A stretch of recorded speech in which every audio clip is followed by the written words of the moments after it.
আল্লাহ বড় না ছোট? এমন বড় যার কোনো সীমানা ছিল না। কত বড়?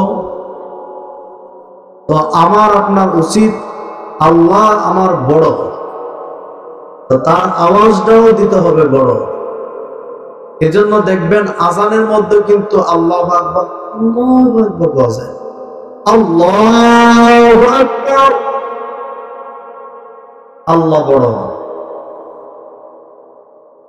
নামাজের মধ্যে জোহরের নামাজে সূরা কিরাত আস্তে পড়ি, এটা আল্লাহু আকবার আস্তে বলা জায়েজ নাই। ইমাম সাহেব বলে আল্লাহু আকবার।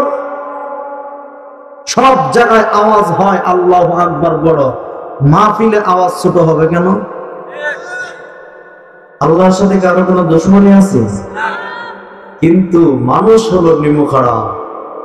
ইন্নাল ইনসানা লিরাব্বিহি লাকানুদ। আল্লাহ বলেন নিশ্চয় মানুষ বড়ই অকৃতজ্ঞ। নির্বাচনের সময় মিষ্টি আর জিলাপি খাওয়ার জন্য গলা ফাটা। অমুক ভাইয়ের চরিত্র ফুলের মতো পবিত্র, নামাজ পড়ে না একক, তার চরিত্র হলো ফুলের মতো পবিত্র। এমন নাফাক মানুষের নাম, বড় বড় জবান খুলে খুলে মাইক লয়ে লয়ে কয় অমুক ভাইয়ের চরিত্র ফুলের মতো পবিত্র, বিনিময়ে কি খাবে? মুড়ি চানাচুর আর জিলাপি। মুড়ি আর চানাচুর জিলাপি খাওয়ার জন্য তোমার নেতার বিরুদ্ধে গলা ফাটাও। আল্লাহ বলেন এ বান্দা, যেই জবান দিয়া তোমার নেতার নামে জিকির করো, সেই জবানটা কিন্তু আমি আল্লাহ দান করছি। আমি আল্লাহ চাইলে মুহূর্তের মধ্যে তোর কণ্ঠের আওয়াজ বন্ধ করে দিতে পারি, সেকেন্ডও সময় লাগবে না। তুমি যখন নেতারে বড় করে ডাক দাও, আমি আল্লাহ কান পাইতে রাখি। আমি আল্লাহকে একবার বড় করে ডাক দাও কিনা? তাহলে সবাই জবান করে আল্লাহকে বড় করে ডাক দেন, নারে তাকবীর। যার যে পরিমাণ শক্তি আছে শক্তি নিয়ে বলেন নারে তাকবীর। মুসলমানদের কোন সরাই কেমন নাই, কোন বিমান নাই। মুসলমানদের বড় একটা অস্ত্র, সেটা হলো আল্লাহু আকবার। আল্লাহু আকবার বললে যখন নাস্তিক মুরতাদ এই জমিনে আছে, সকলের পাতলা পায়খানা শুরু হয়ে যায়। এই বাংলাদেশের কুখ্যাত নাস্তিক তাসলিমা নাসরিন, সে বলেছিল আল্লাহর কোন ইনসাফ নাই। তো কেন আল্লাহর কেন ইনসাফ নাই? এই নাস্তিক বলে পুরুষকে আল্লাহ তাআলা পিতার সম্পদ দিকে 2 ভাগ দিয়েছে, আর নারীকে দিয়েছে 1 ভাগ। লিজ্জাকারি মিসলু হাজ্জিল উনসায়াইন। আল্লাহ পুরুষের জন্য পিতার সম্পদ থেকে ভাইকে দিয়েছে 2 ভাগ, বোনকে দিয়েছে 1 ভাগ। এই জন্য আল্লাহর নাকি ইনসাফ নাই। এই স্লোগান যখন এই জমিনের মধ্যে তাসলিমা নাসরিন কোরআনের বিরুদ্ধে দিল, এখন আপনারা তো হইতে পারেন ঠিক দেখেছি।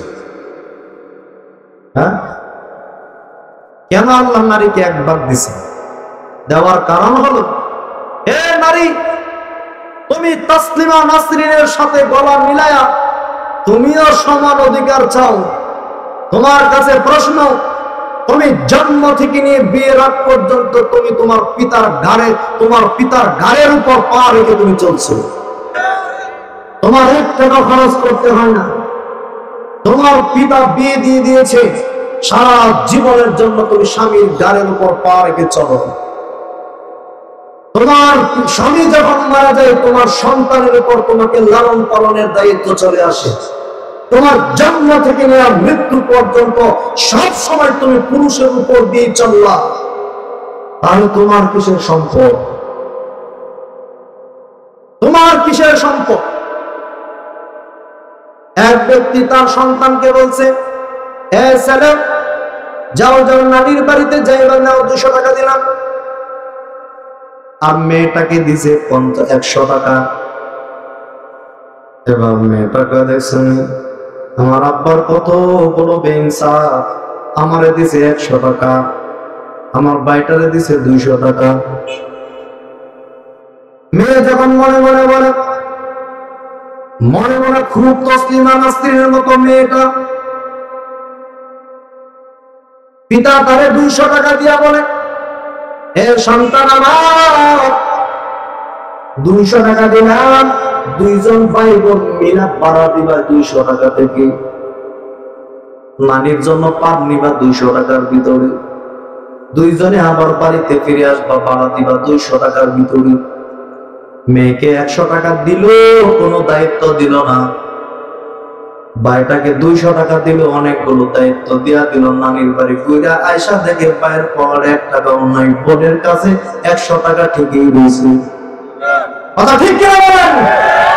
আল্লাহ বলেন, লিজ্জাকারি মিসলু হাজ্জিল উনসাইন। এ দুনিয়ার নাস্তিক সমাজ ভালো করে শুনে নে,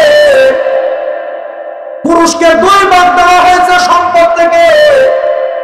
কারণ পুরুষ তার স্ত্রীকে লালন পালন করতে হয়, 2 ভাগ সম্পদ থেকে তার পিতা মাতা লালন পালন করতে হয়, 2 ভাগ সম্পদ থেকে তার ভাইদেরকে লালন পালন করা লাগে, স্ত্রীর ভরণ পোষণ লাগে, ছেলে সন্তানের ভরণ পোষণ লাগে।